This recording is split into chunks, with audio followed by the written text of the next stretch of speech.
Obviously, you're from Google, so how has Google used MLOps?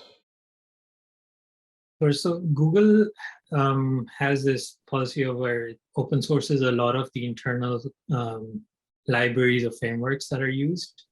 One is there's like different levels of softwares that you could use based on the sophistication that you want. A very basic one could be a simple orchestration where you have BigQuery for exploratory data analysis and preparation.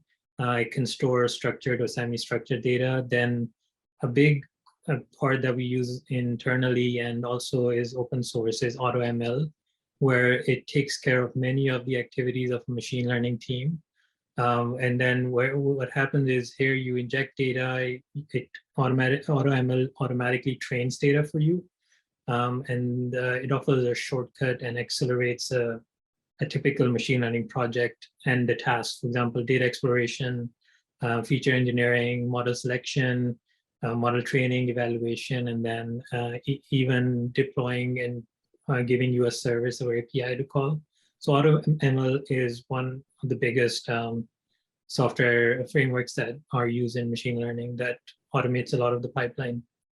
There's also TensorFlow data validation, where you can monitor your production data quality and compute basic statistics and interactive charts that allow for visual inspection and comparison. So if you notice there's a drift in your data, TensorFlow data validation allows you to monitor that. And then on top of all of this is a Cloud Composer, which essentially orchestrates all of these different parts where you can from data collection all the way to model serving and monitoring. Cloud Composer is the orchestrator which binds all of these together. And now that's kind of like a basic setup that can happen. There's also advanced tools that are available.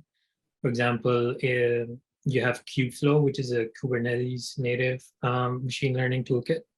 And with this, you can build and deploy portable and scalable end-to-end machine learning workflows based on containers.